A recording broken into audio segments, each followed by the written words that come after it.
sang istri, Nur Khalifah, yang telah mendampingi selama puluhan tahun, menghantarkan Buya Syafi'i ke peristirahatannya yang terakhir di pemakaman Husnul Khotimah Nanggulan Kulon Progo, Yogyakarta. Maret 2022 lalu, Buya Syafi'i Ma'arif sempat terkena serangan jantung ringan. Setelah dirawat di Rumah Sakit PKU Muhammadiyah Gamping sekitar 2 pekan, kondisinya membaik dan diperbolehkan pulang. Namun, usia yang tak lagi muda membuat kesehatan Buya Syafi'i tak lagi prima. 14 Mei lalu, ia kembali dirawat di rumah sakit setelah mengalami sesak napas. Hingga Jumat 27 Mei pukul 10:15 kemarin, mantan Ketua Umum PP Muhammadiyah itu menghembuskan nafas terakhir 4 hari sebelum ulang tahunnya yang ke-87. Ungkapan duka dan kehilangan disampaikan oleh Presiden Joko Widodo yang terbang langsung ke Yogyakarta untuk menghadiri pemakaman. Buya Syafi'i Ma'arif adalah sosok yang penuh kesederhanaan dan selalu menyuarakan keberagaman. Buya Syafi'i Ma'arif adalah guru bangsa. Dan yang saya lihat beliau hidup dalam kesederhanaan. Beliau adalah kader terbaik Muhammadiyah yang selalu menyuarakan tentang keberagaman dan selalu menyuarakan tentang toleransi antar umat beragama. Dan beliau juga selalu menyampaikan pentingnya Pancasila bagi bangsa. Bagi Wapres, sosok Buya Syafi'i Ma'arif adalah sosok ulama terbaik dan guru bangsa yang moderat dan selalu menyejukkan. Bangsa Indonesia kembali berduka atas berpulangnya salah seorang ulama terbaik, guru bangsa, Buya Ahmad Syafi'i Ma'arif. Keteladanan beliau wajib kita teruskan. Sebagai guru bangsa, pemikiran-pemikiran beliau sangat menyejukkan, moderat, dan dapat diterima lintas generasi. Ahmad Syafi'i Ma'arif lahir di Nagari Calau, Sumpur Kudus, Minangkabau pada tahun 1935. Syafi'i kecil besar di lingkungan Muhammadiyah. Beranjak remaja, ia kemudian merantau ke Jawa untuk melanjutkan pendidikan di Madrasah Mualimin Yogyakarta. Atas permintaan Konsul Muhammadiyah, Syafi'i sempat menjadi guru di sebuah kampung di Lombok, Nusa Tenggara Barat, sebelum melanjutkan pendidikan di Universitas Cokro Aminoto dan Fakultas Keguruan Ilmu Sosial IKIP UNY. Perjalanan keilmuan Buya Syafi'i kemudian membawanya menempuh pendidikan hingga ke benua Amerika. Ia meraih gelar master di bidang sejarah dari Universitas Ohio, serta gelar doktor program studi bahasa dan peradaban timur dekat dari Universitas Chicago, Amerika Serikat. Buya Syafi'i Ma'arif menjadi Ketua Umum Pimpinan Pusat Muhammadiyah selama 7 tahun, dari 1998 hingga 2005. Buya Syafi'i Ma'arif juga pernah menjabat sebagai Presiden World Conference on Religion for Peace atau WCRP. Selepas menjadi Ketua Umum PP Muhammadiyah, ia aktif dalam komunitas Ma'arif Institute dan menjadi tokoh bangsa yang sering menyampaikan kritik secara objektif dan lugas baik melalui tulisan-tulisannya di berbagai media. Buya Syafi'i meninggalkan begitu banyak warisan etik dalam perjuangan melawan korupsi serta ketidakadilan di masyarakat. Ia aktif membela Komisi Anti Rasuah KPK dari segala intervensi dan kelemahan yang terjadi di lembaga itu. Persahabatan yang tulus itu mungkin bukan sesama penganut agama tertentu. Mungkin lintas agama itu tergantung hati. Tergantung sikap batin itu penting sekali. Jadi kita terima perbedaan. Ini kan berkali-kali saya sampaikan. Berbeda dalam persaudaraan, bersaudara dalam perbedaan. Dan itu jangan dibuat-buat. Itu harus otentik. Kalau dibuat-buat itu ada gunanya itu. Main-main orang-orang yang suka apa namanya itu citra apa semua itu tidak menarik itu. Harus datang dari hati. Nah, kalau datang dari hati pasti menyambut juga hati.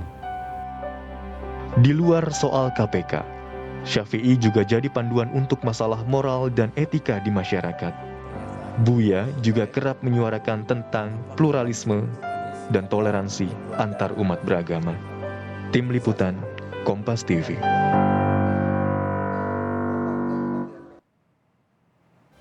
Jumat 27 Mei 2022, Indonesia kembali berduka. Salah satu guru bangsa pergi, Ahmad Syafi'i Ma'arif atau akrab dengan panggilan Buya Syafi'i tutup usia.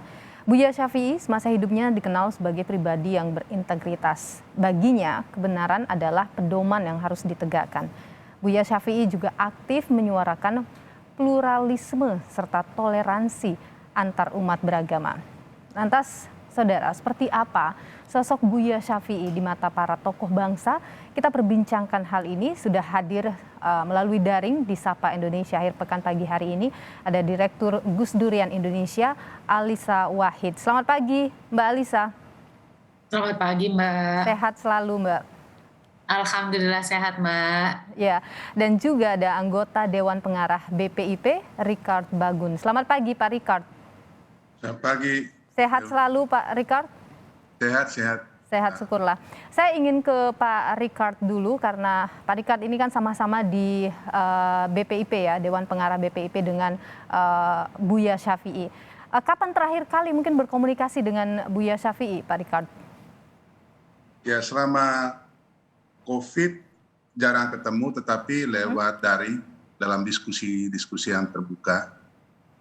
Beliau selalu berkontribusi dan sangat artikulatif soal keindonesiaan, soal keadilan sosial, dan mengkritik juga ketimpangan sosial. Jadi komunikasi secara daring masih tetap aktif dengan Buya Syafi'i ya? Sangat. Beliau sangat aktif. Beliau sangat aktif. Itu senior yang sangat aktif untuk berkomunikasi. Baik, apa yang terakhir kali diperbincangkan mungkin Pak Ricard? Ada yang diingat? Yang dua hal yang selalu menjadi kerisauan Buya. Pertama tentang keadilan sosial. Dia mengatakan selama keadilan sosial kita tidak tegakkan, maka pembicaraan kita tentang Pancasila dan nilai-nilai luhur yang lain itu relevansinya akan melemah. Karena itu perlu diperjuangkan prinsip keadilan sosial secara sungguh-sungguh. Lalu yang kerisauan kedua bahwa upaya ini mengalami tantangan berat karena praktek korupsi meluas di mana-mana. Itu. Jadi korupsi juga kalau kita tahu memang sangat beliau terkenal dengan integritasnya begitu. Jadi masalah korupsi juga sering disampaikan begitu oleh Buya Syafi'i ke Pak Ricard. Ya, dan yang ketiga kalau mau ditambahkan, beliau ingin Indonesia ini bertahan dan Indonesia mestinya tegak dengan kemandirian dalam bidang kebudayaan dan ekonomi, dan beliau berharap bahwa Indonesia itu hadir selama-lamanya, dan kalaupun Indonesia habis, dia mengharapkan habisnya itu, selesainya itu adalah sehari sebelum dunia kiamat. Wow, itu dalam sekali apa yang disampaikan oleh Buya Syafi'i. Pak Ricard, tentu Anda bersama dengan Buya Syafi'i tidak hanya di BPIP, Anda bersama dengan beliau itu panjang ya jalannya begitu. Bagaimana sih Buya dalam kesehariannya? Ya kita tahu beliau dikenal sangat bersahaja dan sederhana. Tapi di mata Anda secara pribadi, bagaimana sosok ini? Saya sangat kagum dengan Buya karena ketika beliau berusia lebih dari 70 tahun, tetap naik Metro Mini dari Jadi waktu di Jakarta naik Metro Mini dan bajai. Jadi berkali-kali diingatkan. Kemana-mana itu ya? Jadi kemana-mana. Jadi di Jakarta sering kali naik Metro Mini atau bajai. Seringkali kalau ketemu Buya jangan keterlaluan, kita ngejek begitu. Masa jalan sendiri, kalau dengan teman kita bilang oke saja, tapi ini jalan sendiri. Saya kira Mbak Alisa nanti akan menambahkan. Jadi naik Metro Mini, naik bajai.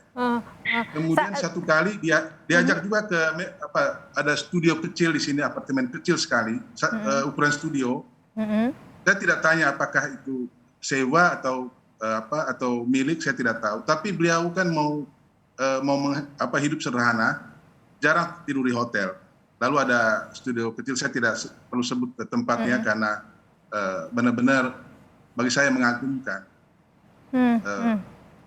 Itu yang sangat-sangat sederhana. Lalu yang lain dengan anak muda, saya kira bisa kita tanya di Ma'arif Institute, itu sangat gaul, ramah dan tidak ada jarak sebetulnya. Mereka bisa saling bercanda dan ini luar biasa. Pak Richard, jadi ketika misalnya dia bercandain ya istilahnya begitu terkait dengan kesederhanaannya, kemana-mana naik angkot, kemudian tinggal di tempat yang kamar yang kecil begitu, apa jawabannya?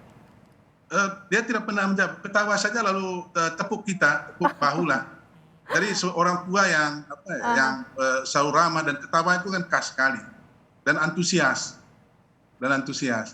Dan mungkin saya tambahkan sebelum Mbak Alisa, waktu kita dalam tekanan tentang polarisasi, dia pernah ngomong, wah sayang ya, Gus Dur nggak ada. Jadi saya pikir, oh ini tokoh ini luar biasa. Jadi dia menunjukkan bahwa mereka itu kompak sebagai guru, sebagai negarawan. Mereka itu kompak, lalu saling mengandalkan satu sama lain. Dia bilang, dia merasa sendiri dan dia tercetus itu, sayang ya, Gus Dur nggak ada. Dan bagi saya waktu saya mendengar, saya sangat terkesima bahwa mereka itu saling komunikasi dan saling mengharapkan itu luar biasa. Dan yang lain mungkin dari saya dengan Gus Dur, dengan Pak Yaakob Utama dari ini Kompas, kali setelah pertemuan selalu Pak Yaakob bergumam, sayang ya, Buya Syafi'i sudah berusia. Coba kalau tidak, beliau itu cocok jadi pemimpin kita, jadi presiden. Lalu saya bilang, ya Pak, mungkin jadi presiden tidak, tetapi dia menjadi presiden untuk hati kita, saya kira dia jadi guru untuk kita, Pak. Iya, benar. Dia bilang, kalau dia masih muda, benar-benar cocok. Karena dia memperjuangkan ya toleransi, pluralisme, kemudian Indonesia yang lebih bersih, lebih baik, kemudian peduli dengan anak muda, sehingga dia membuat Ma'arif Institute itu untuk anak muda sebetulnya, untuk visi-visi besar ke depan. Itu yang saya sharingkan di awal. Baik, saya ke Mbak Alisa dulu. Kita tidak meragukan kedekatan Gus Dur dan Buya Syafi'i. Mbak Alisa, Anda pernah mengatakan juga bahwa saya kalau sudah mentok begitu saya pasti akan ke Buya. Bagaimana sih Buya bagi Anda? Iya, jadi begini, mencari tokoh yang arif itu banyak, Mbak. Banyak. Mencari tokoh yang berani itu juga banyak. Mencari tokoh bangsa yang arif dan berani itu tidak banyak, gitu. Jadi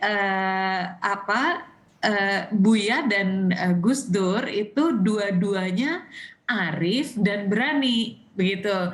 Itu yang membuat beliau berdua kan jadi kayak selaras ya, pandangannya selaras, kemudian cara bertindaknya dengan integritas, sama-sama dengan integritas, seperti jadi beliau berdua tuh kalau melihat masing-masing itu jadi seperti mungkin seperti melihat sebagian dari dirinya gitu ya. Karena itu Gus Dur sangat menghormati Buya Ma'arif. Kalau di hadapan Buya benar-benar menempatkan Buya itu sebagai sesepuh gitu. Nah, jadi ketika Gus Dur sudah wafat dan saya kembali ke arena perjuangan rakyat, saya kalau sudah bingung gitu ya, ini harus bagaimana begitu, itu saya kemudian larinya ke Buya gitu, Buya ini harus bagaimana Buya begitu, untuk mendapatkan satu kearifan beliau dan yang kedua mendapatkan daya dorong gitu Mbak, supaya saya juga tidak menyerah, karena kadang-kadang kan kita seperti misalnya ya persoalan pembangunan rumah ibadah yang saling tolak menolak misalnya, itu mau diselesaikan seperti apa kan susah sekali. Jadi pengennya kan aduh udah deh gitu, udah deh kan saya nggak ngurusin juga hidup saya nggak berubah gitu. Tapi kan hidup orang-orang yang di sana itu yang berubah. Apakah kita bantu atau tidak begitu. Nah itu dalam kondisi seperti itu saya biasanya tanya Buya. Atau ketika KPK kemudian mengalami pelemahan misalnya, itu saya tanya Buya. Buya dan Gus Dur itu sangat konsisten membela KPK ya, mendampingi KPK. Terakhir sebelum pandemi, Buya dan Ibu Sinta Nuriyah masih sempat hadir ke KPK juga waktu itu untuk memberikan dukungan pada KPK.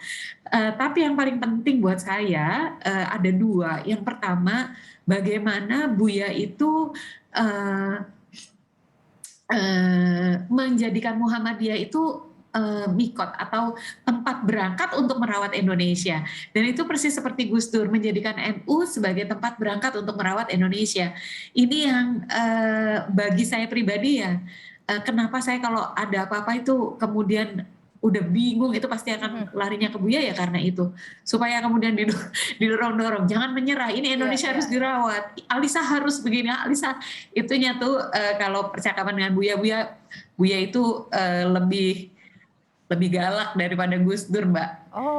Kalau bicara itu lebih galak ya. Gus Dur itu tidak pernah memarahi pejabat, tapi kalau Buya itu bisa memarahi pejabat, menelpon kemudian memarahi itu bisa gitu. Jadi menjadi daya dorong untuk Mbak Alisa ya? Iya, menjadi daya dorong untuk saya untuk. Apa yang mungkin kali terakhir sempat perbincangan dengan Buya? Kalau perbincangan yang agak dalam itu lewat Zoom waktu itu beliau bicara, kita bicara macam-macam termasuk bicara tentang NU dan concern beliau tentang NU. NU jangan begini, ini kenapa tokoh ini begini, kenapa begitu itu. NU itu harus berpikir, Alisa ini harus jangka panjang begitu. Masa ini akan begini. Nah seperti itu yang terakhir. Ngobrolnya agak dalam ya Mbak. Sementara kalau yang terakhir komunikasi sih tentang kesehatan beliau ya waktu itu, karena sebelum Lebaran kan beliau sudah masuk rumah sakit gitu ya, sebatas itu waktu itu. Saya juga nggak berani membebani beliau dengan hal-hal yang lain. Oh iya, saya dan Bang Rikat itu kami tahun 2019 ketika kami concern banget dengan kondisi pemilihan umum ya, Pilpres waktu itu yang polarisasinya sangat besar, kami bersama Buya waktu itu ada Pak Profesor Mahfud MD dan banyak tokoh bangsa yang lain, Profesor Quraish Shihab, Ibu Sinta Nuriyah, Romo Kardinal Dharma Atmaja, Romo Kardinal Suharyo, terus banyak sekali ya pendeta Buddha ada, pendeta Hindu ada, itu kami menyelenggarakan